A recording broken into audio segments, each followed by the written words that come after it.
Kami di sini dari kelompok 4 akan mempresentasikan materi yang akan dibahas itu tentang kas dan piutang di bab 7. Dan tentunya saya di sini bersama kedua teman saya. Dengan saya sendiri itu Cakradana Widya Bujarto dengan NIM 2021 12 11 023. Dan selanjutnya ada teman saya. Saya Muhammad Fitra Faizin Sahal dengan NIM 2021 121 1025. Dan saya Dani Aksan Arasad dengan NIM 2021 12 11 018.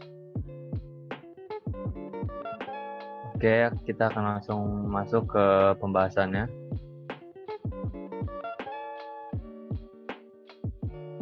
Next. Di sini ada kas dan piutang. Tujuan pembelajaran itu mengidentifikasi, menunjukkan bagaimana melaporkan kas dan item terkait.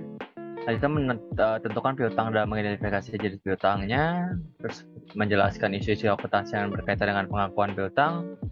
Lanjut ada jelaskan masalah akuntansi yang berhubungan dengan penilaian piutang, ada jelaskan isu-isu akuntansi yang berkaitan dengan pengakuan wesel tagih, ada jelaskan isu-isu akuntansi yang berkaitan dengan penilaian wesel tagih, ada memahami topik khusus yang berkaitan dengan piutang. Selanjutnya ada jelaskan bagaimana melaporkan dan menganalisa piutang. Next. Di sini kas dan piutang yang dibahas itu ada 4. Ada cash, piutang, wesel tagih, dan masalah khusus. Dan dari cash itu ada yang dibahas itu ada apa itu uang tunai, terus ada pelaporan kas, ringkasan, item cash terkait. Selanjutnya di piutang itu ada pengakuan, penilaian, proses evaluasi, penurunan. Dan di wesel tagih itu ada 2, yaitu pengakuan dan penilaian. Yang keempat itu ada masalah khusus, yang di dalamnya itu ada opsi nilai wajar, penghentian pengakuan piutang, dan penyajian dan analisis. Okay, next. Nah, di sini ada kas. Apa itu kas? Kas ini adalah sebuah aset keuangan dan juga instrumen keuangan. Setiap kontak yang menimbulkan aset keuangan dari suatu entitas dan kewajiban keuangan atau kepentingan ekuitas entitas lain. Ada 2 dari kas ini, ada financial asset dan non-financial asset. Nah, kalau financial asset itu berupa cash, yaitu ada loan and receivable, ada investment in debt securities, ada investment in equity securities. Terus di non-financial asset itu ada inventory, di dalamnya itu ada prepaid expense. Selanjutnya ada property, land and equipment. Dan selanjutnya itu ada intangible asset. Okay, next. Apa itu kas? Kas itu ada aset yang paling liquid. Terus media standar pertukaran. Selanjutnya kas itu dasar untuk mengukur dan akuntansi untuk semua barang-barang lainnya. Terus kas itu termasuk aktiva lancar. Contohnya ini koin, mata uang, dan yang tersedia pada deposito di bank, wesel, cek bersertifikat, cek kasir, cek pribadi, bank, draft, dan tabungan. Next. Pelaporan kas. Dalam kas ini ada jangka pendek atau setara kas jangka pendek, investasi yang sangat liquid yang keduanya, yaitu mudah dikonversi ke uang tunai, dan sehingga dekat jatuh tempo bahwa mereka menimbulkan risiko signifikan dari perubahan suku bunga. Contohnya itu treasury bill, surat berharga, dan reksadana pasar uang. Next. Yang dibatasi ketika materi dalam jumlah itu adalah pisahkan kas yang dibatasi penggunaannya dari biasa, dan juga aktiva lancar atau aktiva tidak lancar. Contohnya yang dibatasi itu untuk perorangan pabrik. Terus ada pensiun dari utang jangka panjang dan kompensasi saldo. Oke, next. Bank cerukan. Ketika sebuah perusahaan menulis cek sebesar lebih dari jumlah dalam rekening kas, umumnya itu dilaporkan sebagai kewajiban lancar. Nah, offset terhadap rekening kas hanya tersedia jika uang tunai hadir pada rekening lain di bank yang sama dicerukan terjadi tadi. Next. Selanjutnya piutang. Piutang ini definisinya adalah klaim diadakan terhadap pelanggan dan lainnya untuk uang, barang, atau jasa.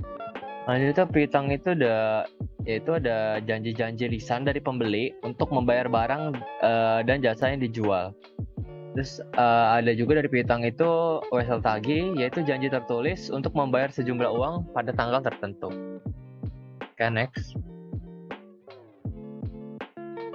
Di sini ada piutang non-trade, yaitu uang muka direksi dan karyawan. Selanjutnya ada uang muka kepada anak perusahaan. Selanjutnya ada deposit untuk menutupi kerusakan atau kerugian potensial. Yang keempat itu ada deposito sebagai jaminan kinerja atau pembayaran. Yang kelima ada dividen atau dan piutang bunga. Yang keenam itu klaim terhadap A, ada perusahaan asuransi itu korban berkelanjutan. Terus yang B itu ada tergugat di bawah jas. Yang C itu badan pemerintah untuk pengambilan pajak. Yang D itu angkutan umum untuk barang rusak atau hilang. Yang E itu kreditor untuk kembali rusak atau hilang barang. Terus yang F itu pelanggan untuk barang-barang dikembalikan, seperti peti, wadah, dan lain-lainnya. And next. Nah, di sini ada pengakuan piutang. Contohnya diskon dagang penurunan dari daftar harga. Selanjutnya ada tidak diakui dalam catatan akuntansi. Kalau diskon dagang itu tidak diakui dalam catatan akuntansi ya. Terus selanjutnya pelanggan ditagih setelah dikurangi diskon. Jadi ditagihnya kepada pelanggan itu setelah dikurangi diskon dari harga awal. Ada contohnya seperti gambar samping, 10% diskon untuk pelanggan baru toko eceran. Next.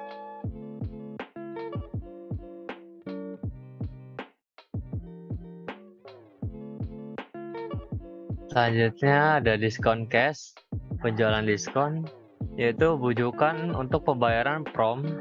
Selanjutnya ada metode gross versus metode net. Nah, kalau ini tuh jangka waktu pembayarannya itu tergantung bisa 2 bulan sekali atau sebulan sekali dikasih jangka waktu untuk pengakuan piutangnya. Next.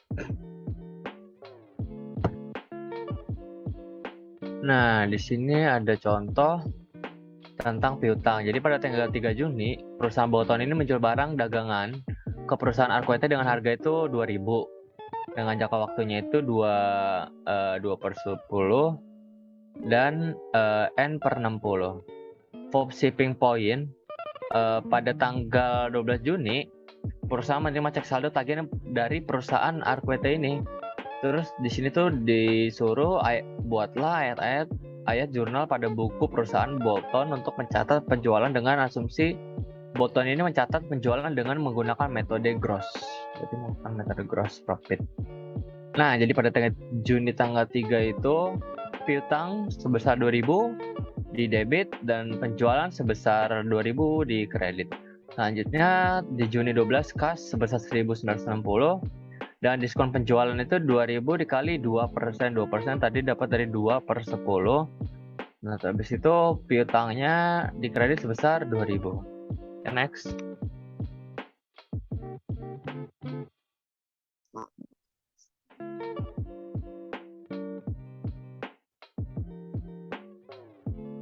Selanjutnya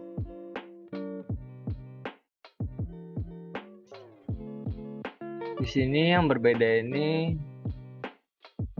di sini masih sama soalnya, tapi di sini menggunakan metode net. Jadi pada Juni tanggal 3 itu berubah, piutangnya itu sebesar 1.960. Mengapa 1.960? Karena menggunakan metode net. Net itu berarti sudah dikurangi diskon akhir. Jadi sebesar 40 euro dari 2%-nya itu. Dan di Juni 12 sama total 1.960 di kas di debit, piutangnya 1.960 di kredit. Next. Nah, di account receivable masih sama soalnya. Terus di sini mencatat menggunakan metode net dan Arquette tidak melakukan pembayaran sampai 29 Juli, berarti dia udah lewat nih. Terus diskon berarti di Juni tanggal 3 itu piutang 1.960 pada debit, penjualan kasnya masih sama 1.960 per kredit, dan Juni 12-nya itu kasnya 2.000 masuk, terus piutangnya itu 1.960 dan diskon penjualannya itu hangus karena sudah melewati tanggal pembayaran sampai 29 Juli. Berarti kas yang masuk tetap 2.000. Tidak dipotong diskon. Next. Piutang. Elemen bunga yang tidak diakui. Nah, sebuah perusahaan harus mengukur piutang dari segi nilai mereka saat ini. Nah, dalam prakteknya, perusahaan mengabaikan pendapatan bunga yang terkait dengan piutang karena untuk aktiva lancar, jumlah diskon adalah biasanya material, tidak ada kaitannya dengan laba bersih untuk periode tersebut. Next. Nah, dari consumable ini ada penilaian piutang, yang di dalamnya itu ada klasifikasi, ada evaluasi atau nilai realisasi cash, ada piutang tak tertagih piutang. Yang keempat ada penjualan pada rekening meningkatkan kemungkinan rekening tidak sedang dikumpulkan. Next. Selanjutnya piutang tak tertagih piutang. Nah, sebuah piutang tak tertagih itu adalah hilangnya pendapatan yang membutuhkan, yaitu penurunan akun aset piutang dan penurunan terkait dalam pendapatan dan ekuitas. Next.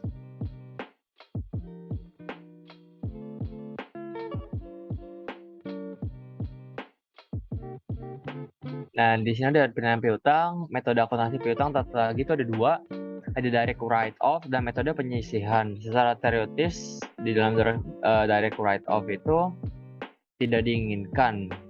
Nah, terus dalam itu tidak ada yang cocok, piutang tidak dinyatakan sebesar nilai realisasi kas, tidak IFRS ketika materi dalam menjumlah.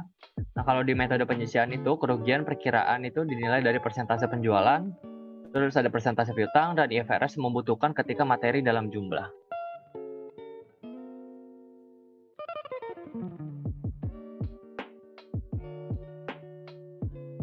Dan di sini ada piutang tak tertagih, ada percentage of sales, di kiri itu ada sales dan bad debt expense di kanan. Nah, terus percentage of sales-nya itu penekanan pada laporan laba rugi. Nah, percentage of receivable itu penekanan pada laporan posisi keuangan. Next.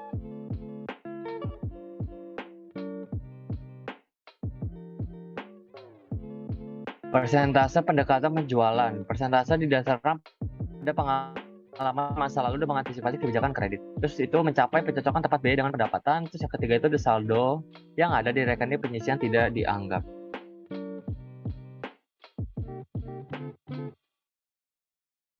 Oke, next. Selanjutnya perusahaan Gonzales memperkirakan dari pengalaman masa lalu, ini ada contoh, bahwa sekitar 1% dari penjualan kredit tidak dapat ditagih. Jadi mereka mengasumsikan bad debt expense sebesar 1% dari piutang yang tertagih. Nah, jika penjualan kredit bersih adalah 800.000 pada tahun 2011, yang mencatat beban piutang tertagih sebagai berikut. Jadi beban utang buruknya itu 1% sebesar 8.000, penyisihan piutang ragu-ragu sebesar 8.000. Nah, di tikonnya itu bad debt expense di kredit di debit sebesar pada tanggal Desember 31, adjustment 8.000. Dan di allowance for doubtful accounts itu di kredit ada Januari tanggal 1 1.723 awalnya, terus di Desember itu adjustment sebesar 8.000, berarti total allowance for doubtful accounts di kredit itu sebesar 9.723. Next. Piutang tak tertagih pada persentase pendekatan piutang. Persentase pendekatan piutang itu tidak cocok. Selanjutnya laporan piutang pada nilai itu direalisasikan kepada kas. Nah, selanjutnya perusahaan dapat menerapkan metode ini menggunakan satu tingkat komposit atau jadwal penuaan menggunakan tingkat yang berbeda. Oke, next. Selanjutnya 77 pencatatan kredit macet. Nah, ilustrasinya ini perusahaan sambil melaporkan informasi keuangan berikut sebelum penyesuaian. Nah, di debitnya itu AR itu sebesar 90.000, terus di kreditnya itu ada allowance for doubtful account sama sales itu 2.000 dan 800.000, dan di sales return and allowance itu ada 50.000 di debit ya. Nah, petunjuk itu disuruh membuat jurnal untuk mencatat biaya piutang tak tertagih dengan asumsi perusahaan saling memperkirakan kredit macetnya itu di 1% dan penjual bersih maksudnya dari penjualan bersih 1% dari penjualan bersihnya. Terus yang B itu 5% dari piutang. And next.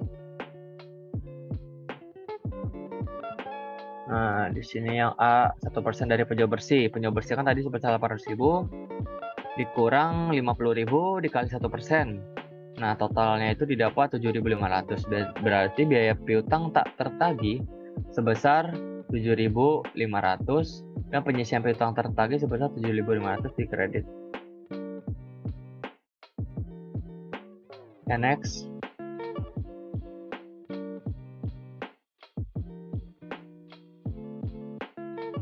Selanjutnya B ini mengasumsikan 5% dari piutang.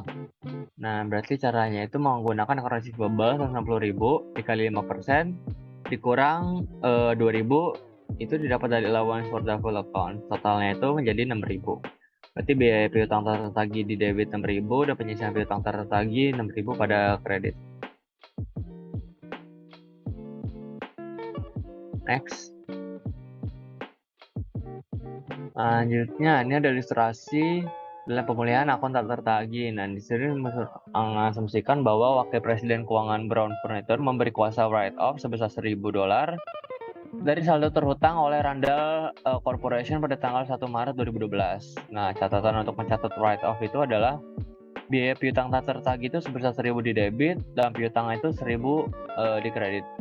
Nah, di sini disuruh mengasumsikan bahwa pada tanggal 1 Juli Randall Corporation itu membayar 1.000 $1.000 jumlah yang telah dihapuskan Brown pada tanggal 1 Maret.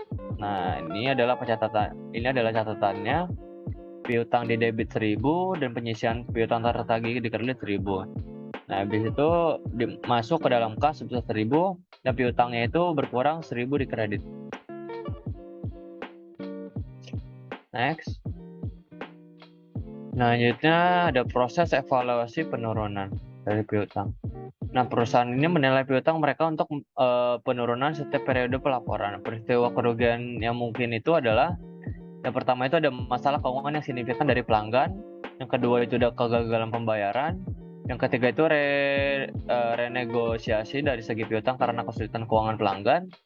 Yang keempat itu penurunan estimasi arus kas masa depan dari kelompok piutang sejak pengakuan awal. Meskipun penurunannya itu belum dapat diidentifikasi dengan aset dalam kelompok perusahaan tersebut. Selanjutnya akan dijelaskan oleh teman saya. Oke, saya akan melanjutkan penjelasannya. Masih dalam bagian piutang pada proses evaluasi penurunan, di sini piutang A dianggap lemah ketika peristiwa kerugian itu menunjukkan dampak negatif pada perkiraan arus kas masa depan yang akan diterima dari pelanggan. Nah, IASB ini mensyaratkan bahwa penilaian penurunan nilai harus dilakukan sebagai ketentuan berikut. Yang pertama, piutang yang secara individual penting harus dipertimbangkan untuk penurunan secara terpisah.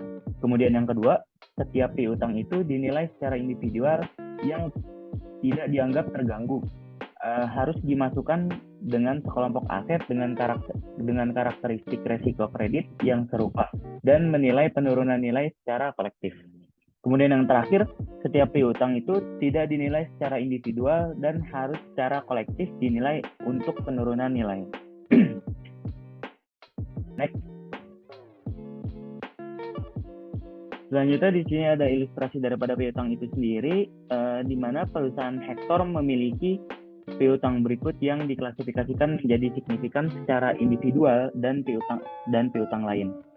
Di sini ada individually significant receivable, di mana yang company sebesar 40.000, kemudian dari Randon sebesar 100.000, dari Fernando sebesar 60.000, dan dari Blanchard sebesar 50.000. Maka jika di total all other receivable-nya sebesar 500.000.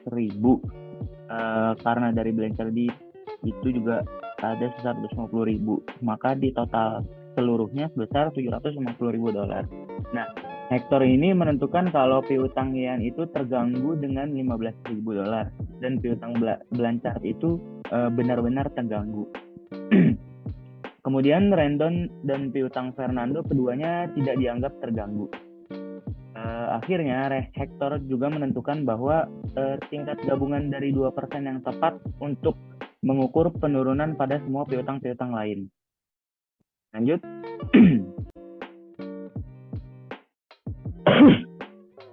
Nah, maka didapat total penurunan dari piutang yang dihitung adalah sebagai berikut, yang dimana tadi yang company ini terganggu sebesar 15.000, terus kemudian Blanchard itu perusahaan benar-benar terganggu, maka semuanya itu dianggap terganggu sebesar 50.000.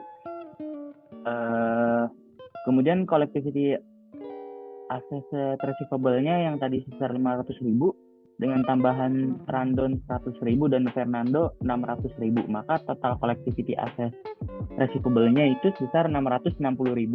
Nah, dikarenakan menentukan tingkat gabungan dari 2% yang tadi itu, maka dihitung dari total collectively asset receivable-nya dikalikan 2%, maka 660.000 dikali 2% sama dengan 13.200, dan ditambah dengan jumlah receivable yang terganggu dari 50.000 ditambah 15.000 dan 13.200, maka total in-payment-nya besar 78.200. Next.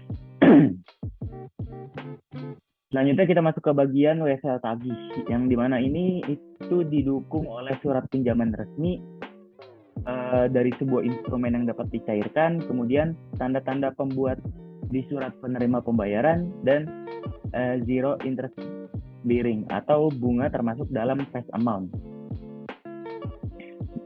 Lanjut. Nah, WSL tagih ini umumnya itu berasal dari yang pertama, pelanggan yang perlu untuk memperpanjang jangka waktu pembayaran atas piutang yang beredar. Kemudian yang kedua, resiko tinggi atau pelanggan baru. Yang ketiga, pinjaman karyawan dan anak perusahaan.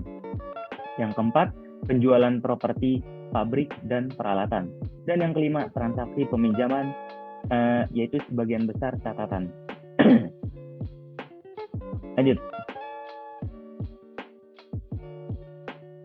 Nah, pengakuan WSL tagih ini terbagi menjadi dua bagian. Yang pertama untuk jangka pendek, dan yang kedua untuk jangka panjang. Nah, pada jangka pendek itu sendiri mencatat pada face value, kemudian dikurangi penyisihan. Namun pada jangka panjang itu mencatat pada present value, di mana kas diharapkan akan dikumpulkan. Ketentuannya dari suku bunga tingkat lain itu sama dengan tingkat penjualan, yang dimana akan dicatat pada face value. Kemudian kalau suku bunga tingkat lain lebih besar dari tingkat penjualan, itu dicatat di premi. Dan jika suku bunga tingkat lain lebih kecil dari tingkat penjualan, itu dicatat di diskon. Next. Nah, ini di sini ada catatan tahun di face value pada ilustrasi dari Bigelow Corp yang meminjamkan Scandinavian Import sebesar $10.000 dalam pertukaran untuk $10.000. Nah, 3 tahun catatan bunga itu sebesar 10% per tahun. Nah, tingkat bunga untuk pencatatan resiko yang sama juga 10%. Pertanyaannya, bagaimana Bigelow mencatat penerimaan WSL? Nah, karena bunganya itu sebesar 10%, maka interestnya dicatat 10%, kemudian jangka waktunya itu 3 tahun dengan 10% dari 10.000 nilai pokok itu sebesar $1.000 per tahun, dengan periodenya itu 3 tahun. Next. Nah, dari ketentuan tadi dilihat dari tabel present value of one, di mana pada periode ketiga dengan bunga 10% itu setara dengan nilai faktor 0,75132. Maka untuk mencatat present value-nya dari 10.000 tadi dengan bunga 10% dan 3 tahun periode, 10.000 itu dikali dengan 0,75132, maka mendapatkan hasil present value sebesar $7.513. Next.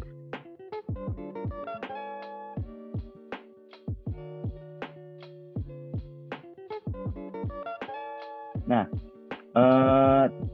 yang $7.513 tadi itu untuk present value. Kemudian kita juga mencatat dilihat pada tabel present value of an ordinary annuity of one itu di periode ketiga yang setara dengan 10%, didapat nilai 2,48685 sebagai pengali daripada bunga 10% dari 10.000 tadi, yaitu sebesar 1.000, kemudian dikalikan dengan nilai faktor yang kita temukan pada tabel, yaitu 1.000 dikali 2,48685, maka didapat hasil nilai kini sebesar $2.487. Lanjut.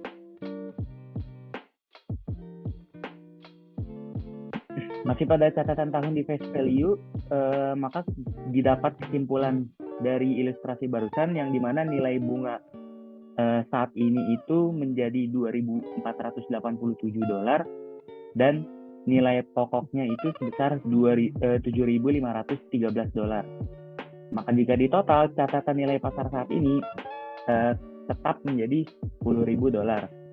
Yang dimana jika dicatat WSL tagihnya di debit dan kas di kredit sebesar $10.000, dan pada akhir tahun pada bulan Desember itu dicatat kasnya bertambah karena bunga, maka kas di debit, kemudian pendapatan bunga di kredit sebesar 10% dari $10.000 tadi, yaitu $1.000.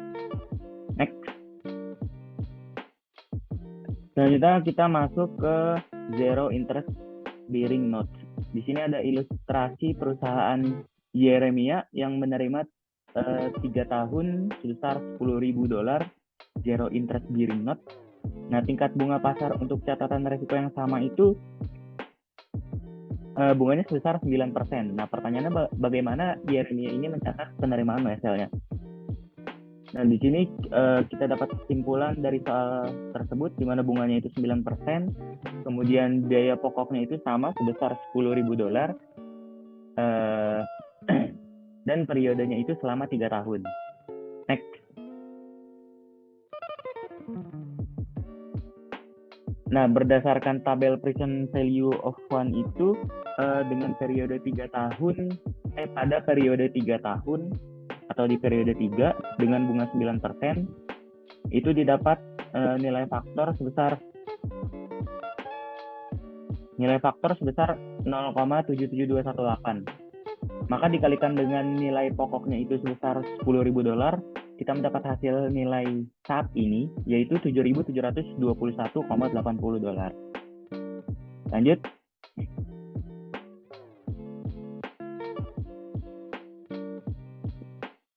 Nah, kemudian untuk pencatatan schedule of note discount amortization, effective interest method, 0% note discount pada bunga 9%, di mana di tahun pertama sampai tahun ketiga cash receivable-nya tidak dicatat, tapi dicatat pada interest revenue $664,96, terus $757,51, $825, dan di total menjadi $2.278. Nah, diskon amortization-nya itu sama. Namun yang berbeda di sini ada carrying amount of note, yang dimana tadi di tahun date of issue-nya kita sudah hitung sebesar $721,80, kemudian meningkat menjadi 8.400, 9.100 sampai di titik akhir yaitu sebesar $10.000. Lanjut.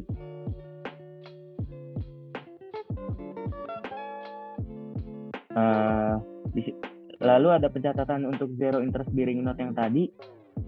Karena nilai pokok sekarangnya itu tadi sudah kita tentukan sebesar $7.720, maka note receivable-nya dicatat di debit dan cash di kredit itu sebesar $7.721,80. Nah, kemudian dari nilai itu dikalikan dengan bunga 9%, dicatat pada note receivable di debit dan interest revenue di kredit $7.721 dikalikan dengan bunga tadi sebesar 9%, maka didapat di akhir tahun note receivable itu sebesar $694,96.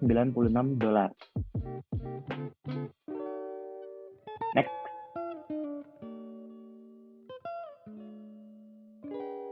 Nah, kemudian bagaimana ada ilustrasi lagi tentang bagaimana Morgan mencatat penerimaan OSL. Di sini diketahui face value of note-nya itu sebesar 10.000. Kemudian present value of the principal-nya itu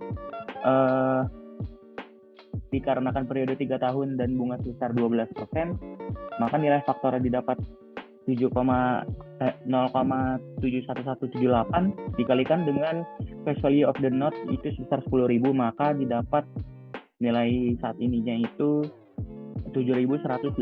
Kemudian untuk menentukan present value of the interest-nya itu bunga 10% dari 10.000. Dikalikan dengan nilai faktor yang didapat dari tabel present value of interest. Nah, maka didapat angka sebesar $2.402. Nah, maka saat dijumlah present value of note-nya itu sebesar $9.520. Karena present value lebih kecil daripada face value of note, maka dicatat dicatat sebagai diskon sebesar 480. Kemudian untuk mencatatnya yaitu wesel tagih di debit pada kas di kredit sebesar $9.520. Next.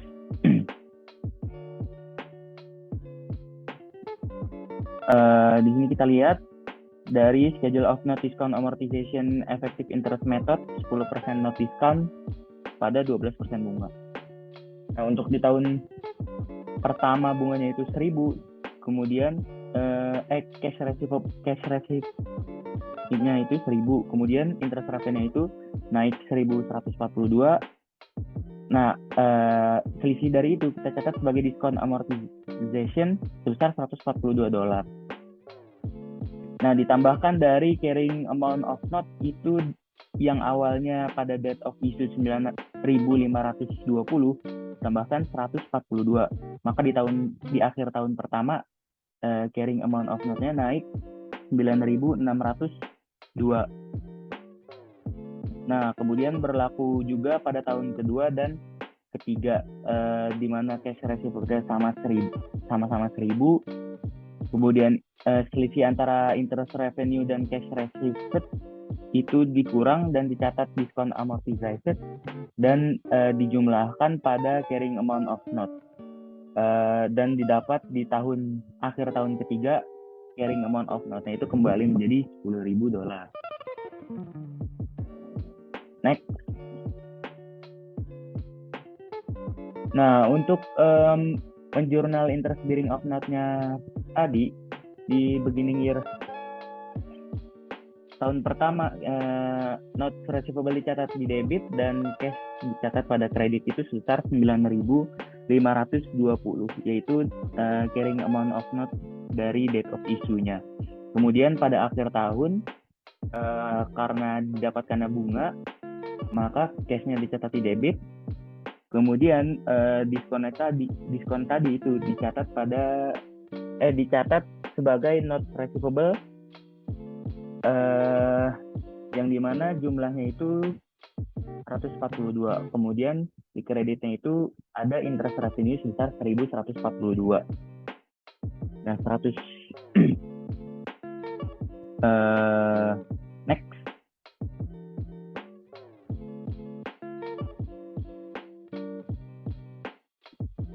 Kemudian di wesel tagih ini mencatat penerimaan aset barang atau jasa. Dalam transaksi tawar-menawar diadakan di arm's length, tingkat bunga yang ditetapkan dianggap menjadi wajar. Kecuali yang pertama, tidak ada suku bunga yang dinyatakan. Atau yang kedua, tingkat bunga yang ditetapkan adalah tidak masuk akal. Atau yang ketiga, jumlah nominal wesel secara material saat ini berbeda dari harga penjualan tunai. Next.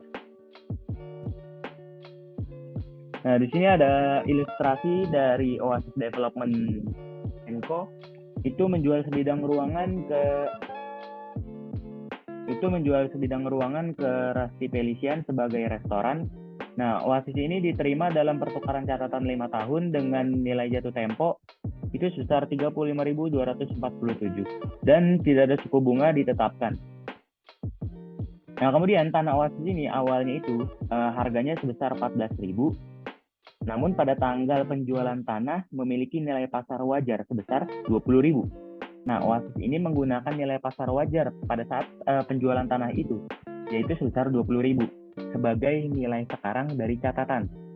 Nah, oleh karena itu, Oasis ini mencatat penjualan sebagai yang awalnya 35.247 dikurangi dengan nilai tanah wajar pada saat ini yaitu 20.000, maka didapat 15.247.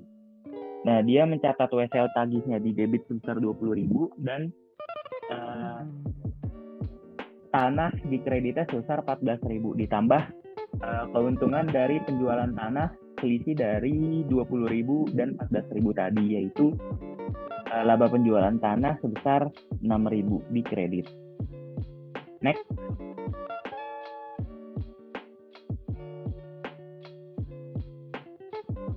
Kita masuk ke valuasi WSL tagih, di mana yang pertama pelaporan jangka pendek untuk melaporkan persamaan untuk piutang usaha.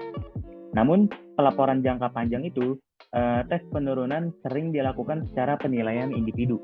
Rugi penurunan nilai diukur sebagai selisih antara nilai piutang tercatat dan nilai sekarang dari perkiraan arus kas masa depan yang didiskontokan pada tingkat bunga efektif awal. Kemudian di sini ada ilustrasi dari Tesco INC yang memiliki WSL tagih dengan nilai tercatat itu sebesar $200.000. Nah, debitur perusahaan Morganese ini telah mengidentifikasikan bahwa pihaknya itu mengalami kesulitan keuangan. Nah, Tesco ini memutuskan bahwa catatan piutang Morganese itu karena disebabkan terganggu. Nah, akhirnya Tesco itu menghitung nilai sekarang dari arus kas masa depan yang dikontokan pada suku bunga efektif bunga aslinya untuk menjadi 175.000. Nah, perhitungan kerugian atas penurunan itu sebagai berikut. Nah, di sini kan awal WSL tagihnya itu carrying amount of not receivable-nya itu dicatat $200.000. Nah, dikurangi dari dia memutuskan untuk menghitung nilai sekarangnya, yaitu present value of not receivable-nya senilai $175. Maka perhitungan kerugiannya yaitu impairment loss-nya itu sebesar selisih dari 200.000 dan 175 tadi, sebesar $25.000. Nah, lanjut.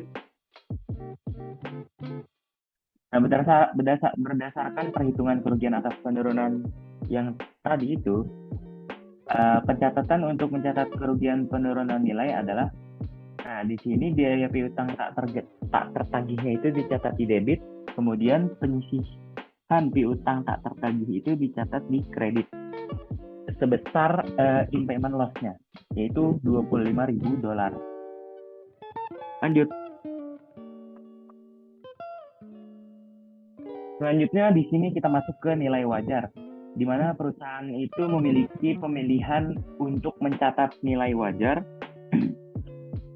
dalam rekening mereka untuk sebagian besar aset keuangan dan kewajiban, termasuk piutang. Nah, IASB ini percaya kalau pengukuran nilai wajar itu untuk instrumen keuangan memberikan informasi yang lebih relevan dan mudah dipahami daripada biaya historis, dikarenakan itu mencerminkan arus nilai setara kas dari instrumen keuangan itu sendiri. Lanjut.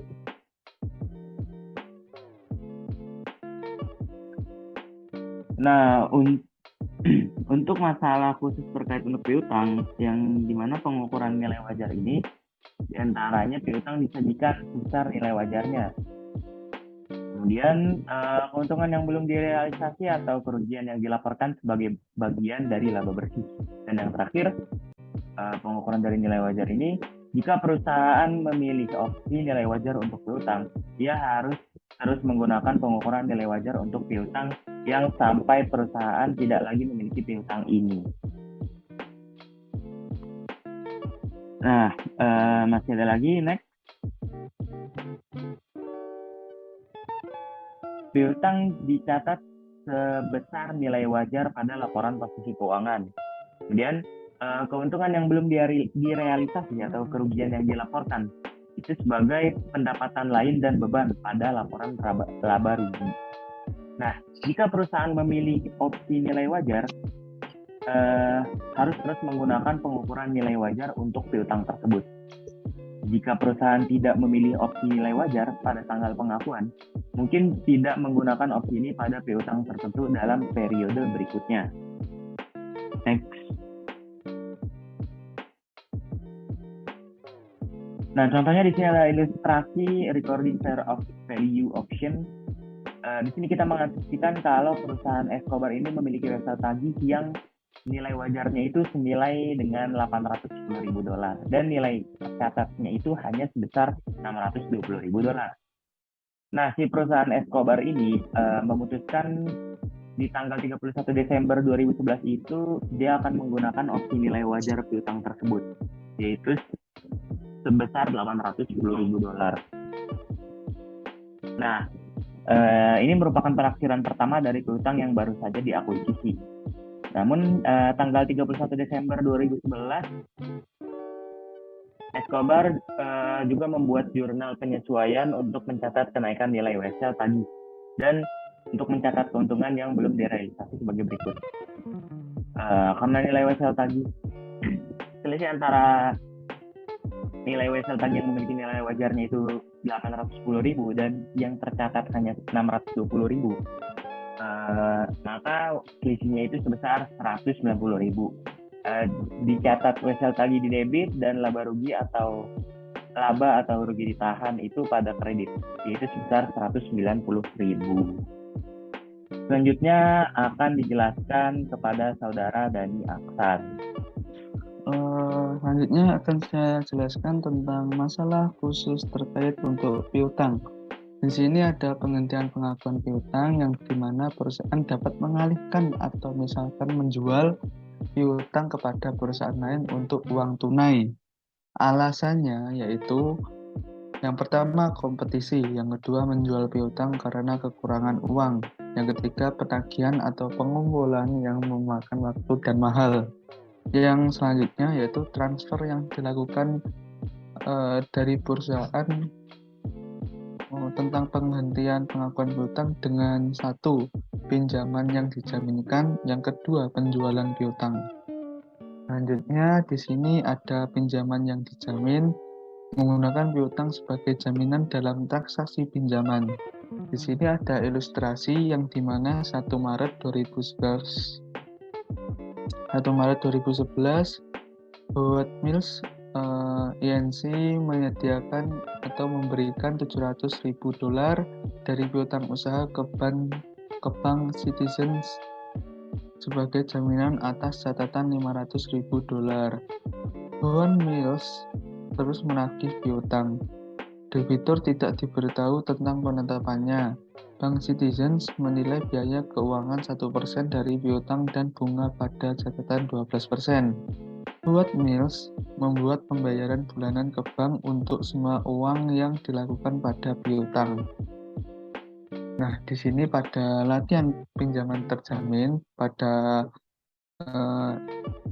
ilustrasi example 7.14 pada tanggal 1 April 2010, perusahaan Prince memberikan piutang $500.000 dari perusahaan kepada Bank Hibernia sebagai jaminan atas pinjaman $300.000 yang jatuh tempo pada 1 Juli 2010. Perjanjian penugasan ke perusahaan Pangeran untuk terus menagih piutang.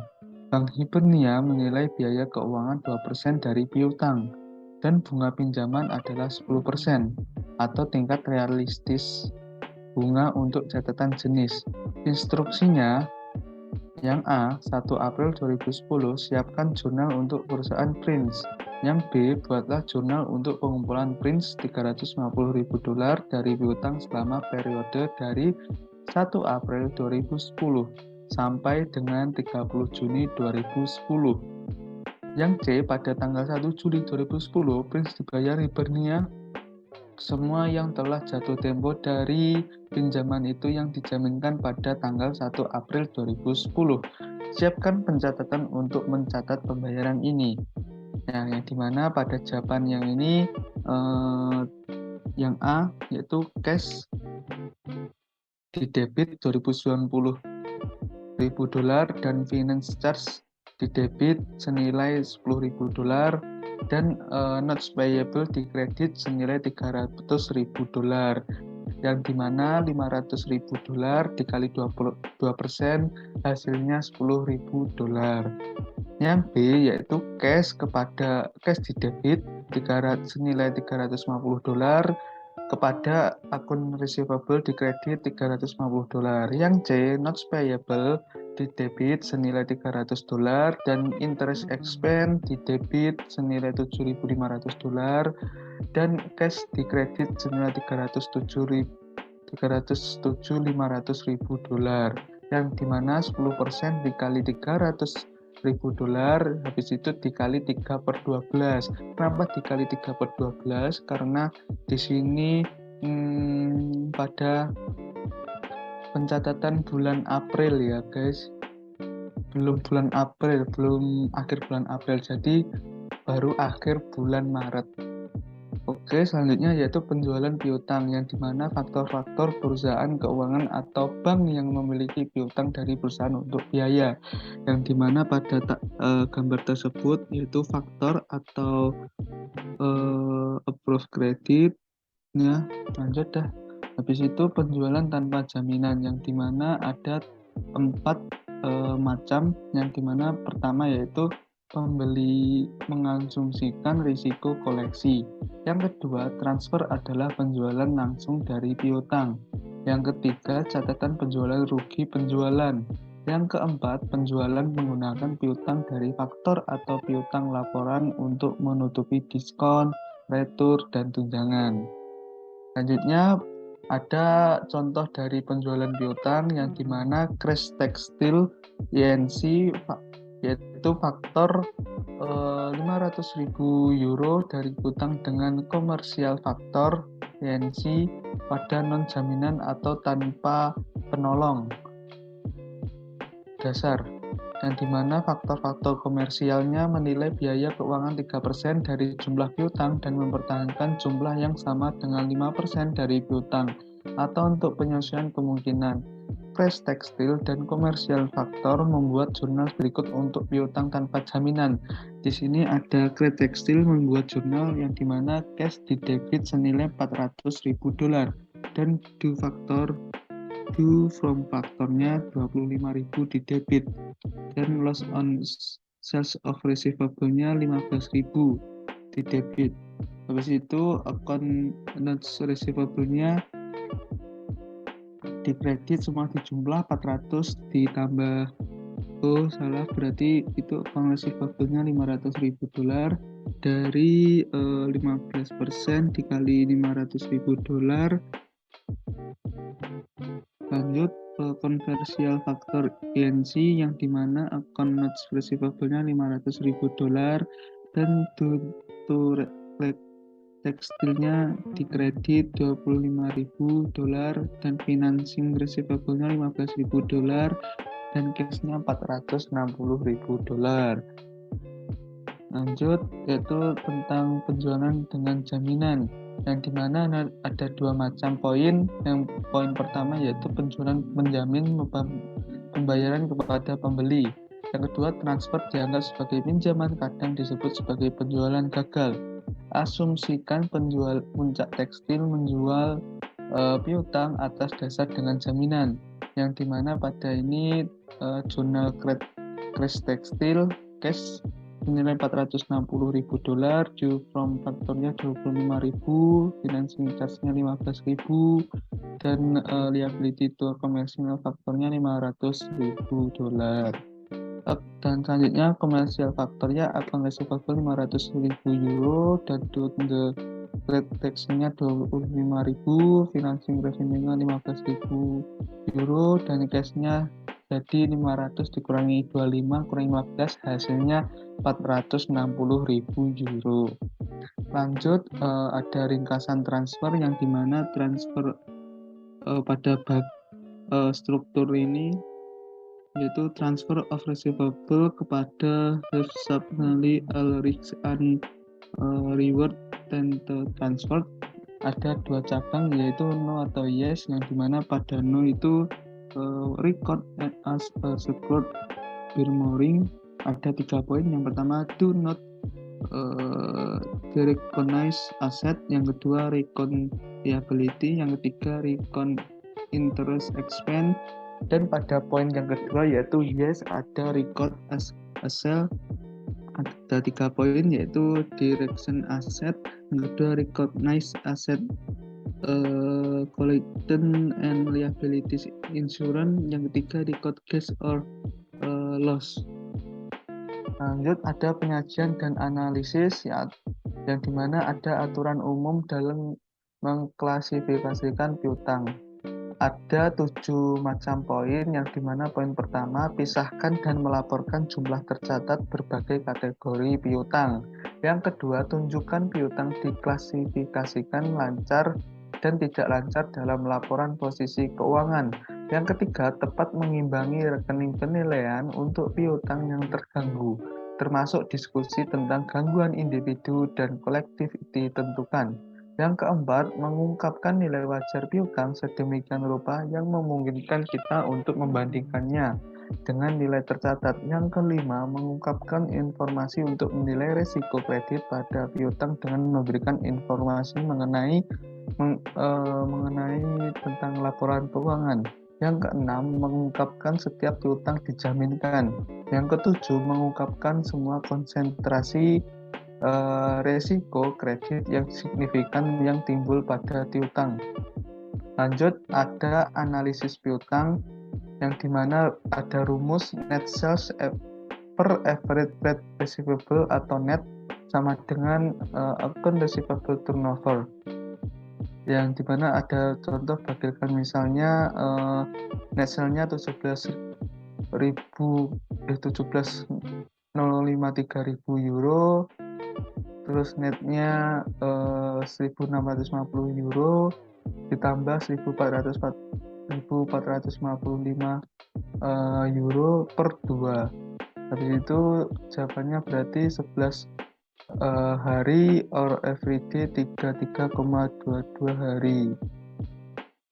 Oke, dapat dari 32,22 hari itu dari 3,65 dibagi 11. Rasio ini digunakan untuk menilai likuiditas piutang. Yang kedua, mengukur berapa kali rata-rata perusahaan mengumpulkan piutang selama periode tersebut. Selanjutnya, memasuki cash and receivable, yang dimana seperti IASB, PASB telah bekerja untuk melaksanakan pengukuran nilai wajar untuk semua instrumen keuangan. Namun kedua dewan telah menghadapi oposisi pahit dari berbagai fraksi. Akibatnya dewan telah mengadopsi pendekatan sepotong-sepotong di mana keterbukaan informasi nilai wajar dalam catatan adalah langkah pertama. Langkah kedua adalah opsi nilai wajar yang memungkinkan perusahaan untuk merekam nilai wajar dalam laporan keuangan. Kedua, dewan telah mengidentifikasikan bahwa mereka percaya semua instrumen keuangan harus dicatat dan dilaporkan sebesar nilai wajarnya. Lanjut, ada cash control, yang dimana manajemen menghadapi 2 masalah dalam akuntansi untuk transaksi tunai. Ada 2 masalah, yang dimana satu masalahnya ini menetapkan kontrol yang tepat untuk pencegahan transaksi yang tidak sah oleh petugas atau karyawan. Yang kedua, memberikan informasi yang diperlukan untuk benar mengelola kas dan kas transaksi. Selanjutnya yaitu menggunakan rekening bank dalam cash control, yang dimana untuk mendapatkan tujuan pengendalian yang diinginkan, sebuah perusahaan dapat bervariasi jumlah dan lokasi bank dan jenis rekeningnya. Nah, di sini ada 4 jenis rekening, yang dimana pertama yaitu rekening giro umum, yang kedua mengadakan pengumpulan, yang ketiga rekening lockbox, yang keempat rekening bank impres. Lanjut, ada contoh tentang sistem impres kas kecil yang dimana untuk membayar jumlah yang kecil dan biaya-biaya lain. Langkah-langkahnya yang pertama yaitu pencatatan $300 transfer dana ke kas kecil, yang dimana pada jurnalnya yaitu kas kecil $300 di debit kepada kas di kredit senilai $300 juga. Lanjut ke langkah kedua, pemeliharaan kas kecil memperoleh penerimaan yang ditandatangani dari setiap individu kepada siapa yang membayari tunai. Lanjut ke langkah ketiga, kustodian menerima cek perusahaan untuk mengisi dana, yang dimana pada jurnalnya yaitu beban perlengkapan kantor $42, beban ongkos kirim $53, beban hiburan $76, kas sisa dan pendek yaitu $2. Dari situ kita jurnal, yaitu berarti kepada kredit, kas di kredit senilai $173. Habis itu langkah keempat, jika perusahaan memutuskan bahwa jumlah uang tunai dalam dana kas kecil adalah berlebihan $50, itu menurunkan saldo dana sebagai berikut, yang dimana pada jurnalnya nomor 4 ini, kas di debit senilai $50 dan kepada kas kecil di kredit senilai $50. Lanjut, pelindungan fisik dari saldo kas, yang dimana perusahaan harus yang pertama, minimalkan uang tunai di tangan. Yang kedua, hanya di tangan kas kecil dan penerimaan saat hari ini. Yang ketiga, simpan dana dalam lemari besi, aman, atau dikunci di laci kas. Yang keempat, mengirim tanda terima setiap hari ke bank segera mungkin. Yang kelima, membuktikan secara berkala atau mencocokkan saldo yang tertera di buku besar. Lanjut, rekonsiliasi saldo bank pada cash control, yang dimana jadwal menjelaskan perbedaan antara bank dan catatan perusahaan uang tunai. Ada 4 macam merekonsiliasi produk. Yang pertama yaitu setoran dalam proses, yang kedua cek yang beredar, yang ketiga biaya bank dan kredit, yang keempat kesalahan bank atau penyetor. Keempat rekonsiliasi produk ini yaitu kelambatan waktu.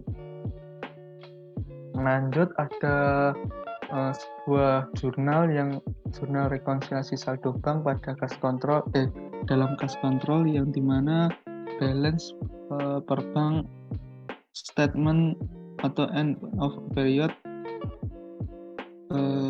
gitu pokoknya seperti yang tertera pada gambar ini. Lanjut, ilustrasi, buatlah ayat jurnal penyusunan pada tanggal 30 November pada buku Nugget Mining Company, yang dimana pada tanggal 30 November ini kas di debit senilai $542, biaya kantor $18, piutang $220, di debit semua. Lanjut kepada hutang di kredit senilai $180 dan pendapatan bunga di kredit senilai $600. Lanjut terus yaitu impairments of receivable, yang dimana perusahaan menilai piutang mereka untuk penurunan setiap periode pelaporan. Contoh kemungkinan peristiwa kerugian adalah yang pertama yaitu masalah keuangan yang signifikan dari pelanggan, yang kedua kegagalan pembayaran, yang ketiga renegosiasi istilah piutang tersebut. Dalam lampiran ini kita membahas kerusakan berdasarkan pendekatan penilaian secara individual untuk piutang jangka panjang. Lanjut, penurunan pengukuran dan pelaporan dalam impairment of receivable, yang dimana kerugian penilaian nilai dihitung sebagai perbedaan antara nilai tercatat atau umumnya pokok plus bunga dan arus kas masa depan yang diharapkan didiskontokan menggunakan tingkat suku bunga efektif secara pinjaman. Dalam mengestimasi arus kas masa depan, kreditur harus menggunakan asumsi dan proyeksi yang wajar dan dukung. Selanjutnya ada contoh tentang impairment of receivable pada tanggal 31 Desember 2010. Ogden Bank mencatat investasi sebesar $100.000 dalam pinjaman kepada Cari Raja.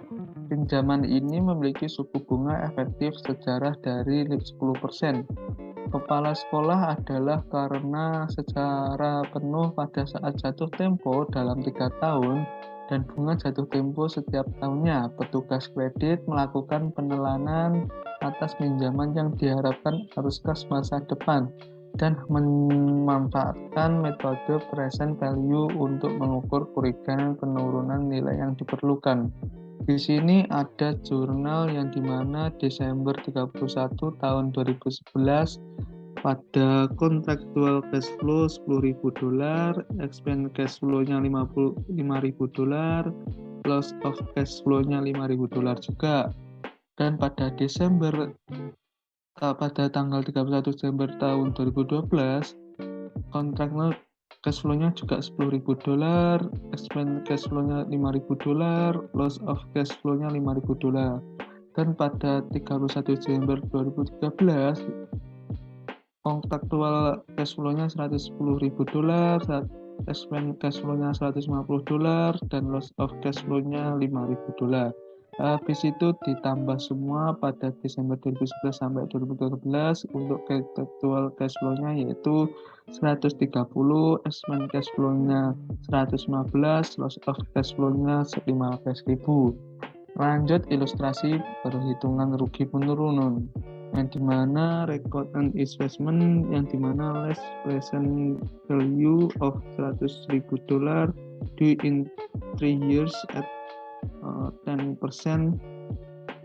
merekam kerugian penurunan nilai, yang dimana beban utang buruk di debit $12.434 dan kepada penyisian utang tak tertagih di kredit $12.434. Lanjut pemulihan kerugian penilaian nihil, yang dimana ilustrasi asumsikan bahwa pada tahun berikutnya kerugian direkam oleh Ogden. Cari kerja telah bekerja jalan keluar dari kesulitan keuangan. Ogden sekarang mengharapkan untuk menerima semua pembayaran pinjaman sesuai dengan persyaratan pinjaman asli. Berdasarkan informasi baru ini, nilai sekarang dan pembayaran yang diharapkan adalah $100.000. Dengan demikian, Ogden membuat entry berikut untuk membalikan penurunan sebelum dicatat. Pada entry ini jurnalnya yaitu penyisian piutang tak tertagih di debit senilai $12.434 dan kepada beban utang buruk di kredit $12.434. Lanjut tentang pembahasan soal-soal dan jawaban. Di sini ada soal example 7.4. LO itu menentukan akhir piutang, yang dimana petugas piutang Anda, Mary Herman, kepada siapa Anda membayar gaji $1.500 per lembar per bulan, baru saja membeli Audi baru.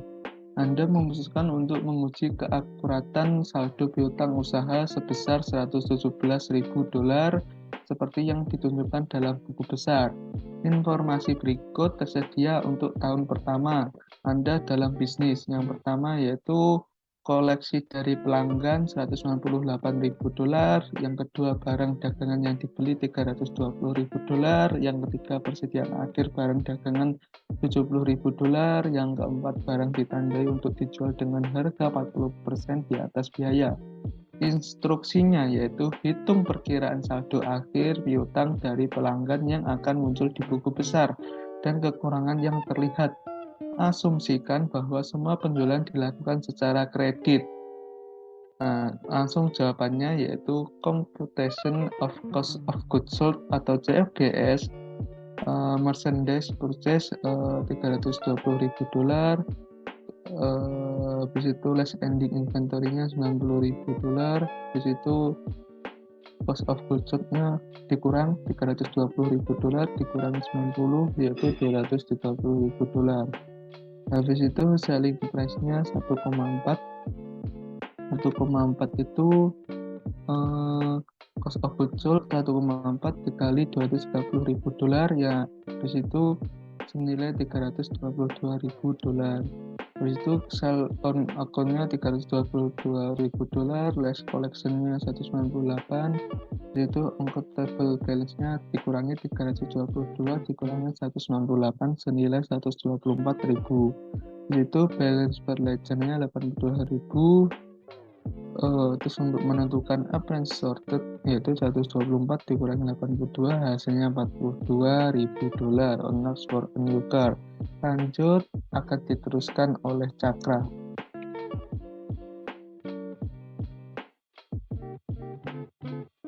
Oke, saya akan membahas soal E7.7 ya.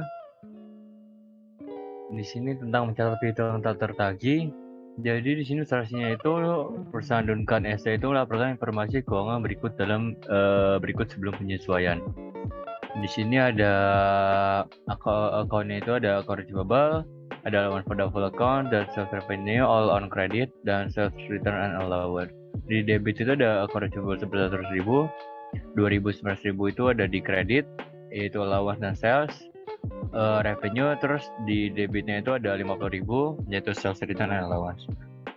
Nah, instruksi di sini itu disuruh mencatat beban piutang tak tertagih dengan asumsi Duncan mengestimasi piutang tak tertagih itu sebesar A itu 5% dari piutang dan B itu 5% juga dari piutang, tetapi penyisian piutang tak tertagih memiliki saldo debitnya itu 1.500. Oke, next.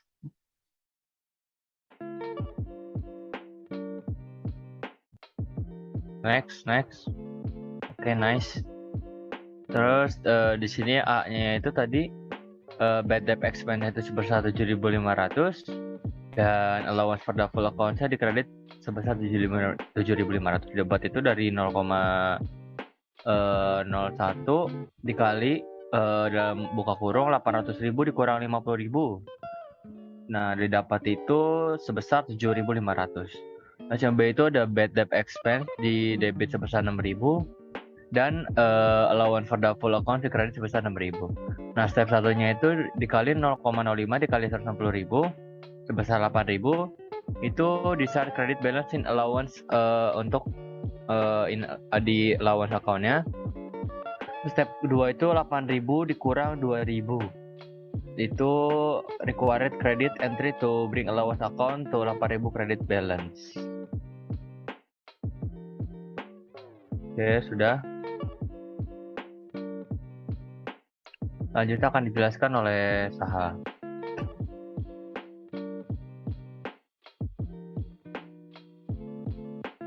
Soal selanjutnya yaitu di soal problem 7.4 ini tentang pelaporan kredit macet. Ilustrasinya bukti operasional sampai dengan 31 Desember di 2019. Nah, Fortner PLC ini disediakan untuk piutang tak tertagih dengan metode karakteristik resiko yang berbeda. Penyisihan itu dicatat berdasarkan analisis pelanggan dengan karakteristik resiko yang berbeda. Kemudian piutang macet itu dihapus bukukan, dibebankan sehingga akun penyisihan.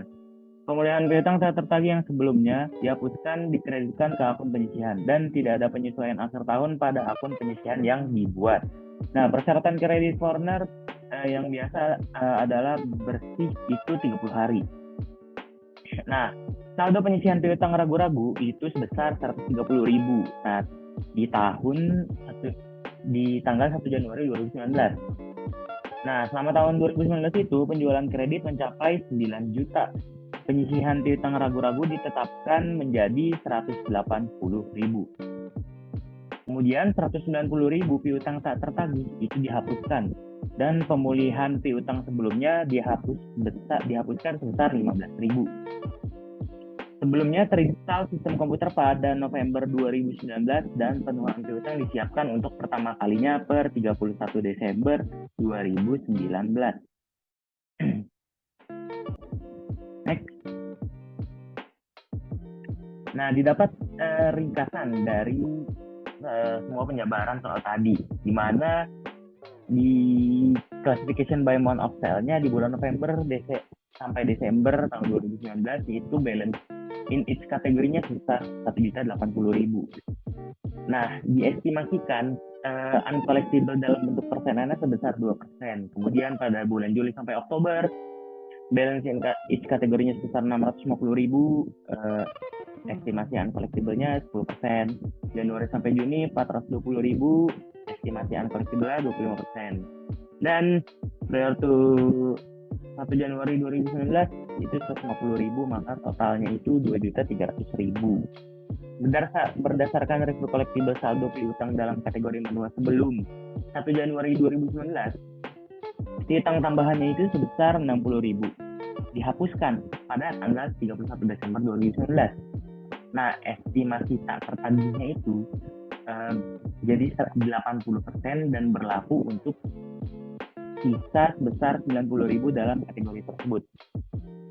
Efektif dengan tahun yang berakhir pada tanggal 31 Desember 2019, Fortner mengadopsi metode yang berbeda untuk memperkirakan penyisihan piutang ragu-ragu sebesar jumlah yang ditunjukkan oleh analisis umur piutang akhir tahun. Next, di instruksinya di sini kita yang pertama, siapkan jadwal analisis perubahan penyisihan piutang ragu-ragu untuk tahun yang berakhir pada tanggal 31 Desember tahun 2019. Kemudian, tunjukkan perhitungan pendukung dalam bentuk yang baik. Di sini petunjuknya dalam menghitung penyisihan tanggal 31 Desember 2019 itu kurangi penghapusan sebesar 60.000. Kemudian instruksi yang kedua yaitu untuk membuat ayat jurnal untuk penyelesaian akhir tahun pada saldo penyisihan piutang ragu-ragu per 31 Desember 2019. Nah, untuk menjawab soal yang A, di sini kita next menyiapkan analysis of change in the allowance of the pool account. Nah, balance pada tanggal 1 Januari 2010-nya itu sebesar 130.000. Kemudian provision for the pool account-nya itu sebesar 9 juta dikali estimated uncollectible-nya tadi 2%, yaitu sebesar 180.000. Nah, recovery in 2010 of bad debt written off previously itu sebesar 15.000. Maka didapat totalnya itu sebesar 325.000. Di sini kita mencatat deduct write off yang dihapus dari tahun 2010-nya tadi 90.000 ditambah 60.000, maka hasilnya itu 150.000. Nah, dari total balance professional recovery tadi dikurangi dengan deduct write off yang dihapus, maka balance at 31 Desember before change in account estimate-nya itu sebesar 175.000. Nah, increase due to change in accounting estimate during 2010 itu didapat dari 263.600 dikurang tadi balance at December before change in accounting estimate-nya itu sebesar 175.000. Maka didapat hasil sebesar 88.600. Nah, balance-nya itu sebesar di 31 Desember 2010 adjusted schedule 1 sebesar 263.600. Nah, di schedule 1 ini dengan computation of allowance for the pool account dicatat aging kategorinya yang tabel kesimpulan yang tadi. Dari November sampai Desember balance sebesar 1.080.000 dengan estimate uncollectible dalam persennya itu sebesar 2%, maka pool account-nya itu sebesar 21.600. Dari bulan Juli ke Oktober balance 650.000, estimate uncollectible 10%, maka pool account-nya 65.000. Januari sampai Juni balance 420.000, estimate uncollectible 25%, maka pool account-nya 105.000. Dan pada periode tanggal 1 Januari 2010 balance itu 90.000 dengan estimate uncollectible 80%, maka pool account itu sebesar 72.000. Dengan di total dari pool account itu sebesar 263.000 yang kita dapat di soal atas tadi. Baik, untuk menjawab soal yang B. Ini dari jurnal entry buat nge-record transaksi yang sebelumnya, yaitu bad debt expense di debit dan allowance for the pool account di kredit sebesar 88.600. Nah, di sini kenaikan untuk mencatat allowance of the pool account di 31 Desember 2010 resulting from a change in accounting estimate. Kemudian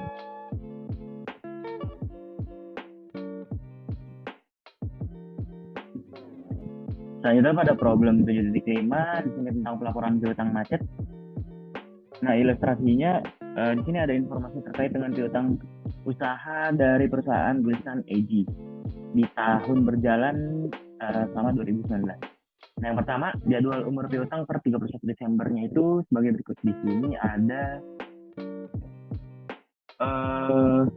age-nya itu yang pertama di bawah 60 hari, net debit balance sebesar 172.342. Kemudian percentage to be applied after correction is made-nya itu sebesar 1%.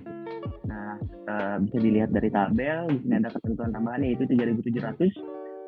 Definitely uncollectible estimate remainder uncollectible is 25%.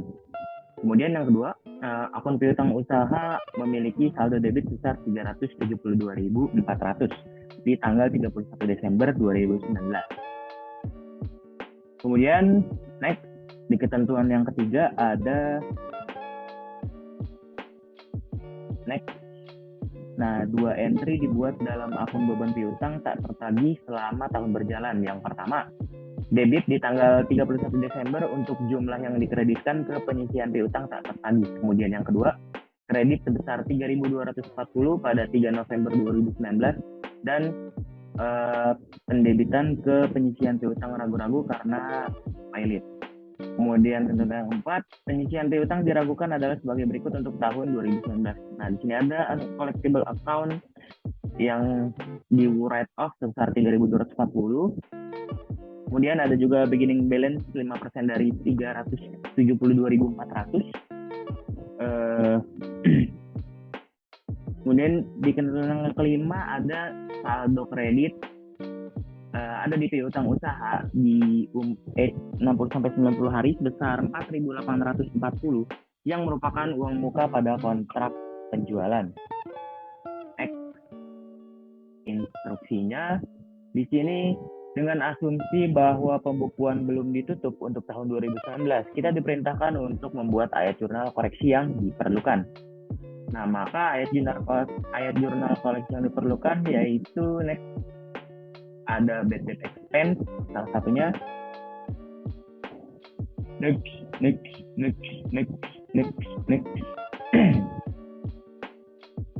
Di sini bad debt expense dicatat di debit dan account receivable dicatat pada kredit sebesar 3.240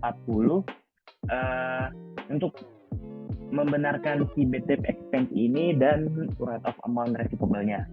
Kemudian ada account receivable di debit dan advance on sales kontrak di kredit sebesar 4.840.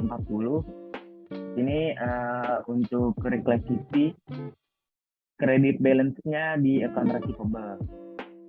Nah, selanjutnya ada allowance for doubtful account di debit dan account receivable di kredit sebesar 3.700. Di sini untuk menghapus 3.700 yang tak terkolek. Nah, ada juga instruksi tambahan yang dimana many student will not make this entry at this point because yaitu 3.700 tadi merupakan uncollectible dan dihapus. Kemudian ada juga allowance for the full account di debit dan bad debt expense di kredit sebesar $7.279,64. Di sini untuk mereduce allowance for the full account balance-nya. Kemudian maka balance-nya itu kita ambil 8.750 ditambah 18.620 dikurangi 3.240 yang dibenarkan tadi dan 3.700 yang dihapuskan tadi, maka kita dapat 20.430. Kemudian correct balance-nya itu sebesar 13.150, maka di adjustment-nya sebesar 7.279,64. Nah, untuk yang tabel age balance and aging schedule-nya itu di bawah 60 hari sebesar 172.342 sebesar 1%, maka jadi 1.723. Kemudian 60-90 hari 141.730 didapat dari 136.490 tambah 4840. Kemudian di aging schedule 3%, maka sebesar 4.239. Nah, Dilanjutkan dengan perhitungan yang sama, kemudian hasil dari persentase aging schedule-nya itu dijumlah, maka mendapatkan hasil $13.150,36. Next. Nah, di sini terdapat keterangan tambahan kalau murid nggak menjurnal 3.700 surat di awal karena untuk mengikuti perubahan masalah.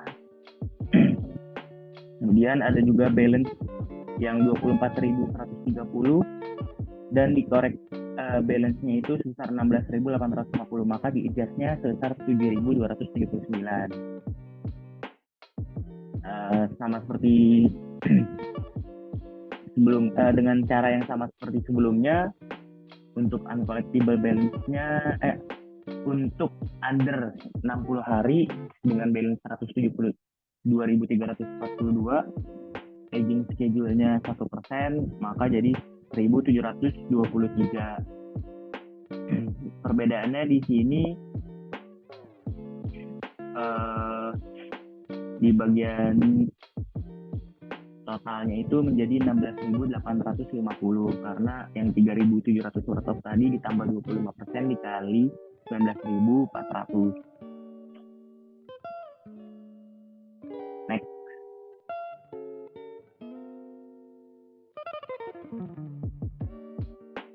Oke, kembalikan pada moderator untuk ditutup presentasi ini. Oke, terima kasih atas presentasi dari kelompok 4 tentang bab 7.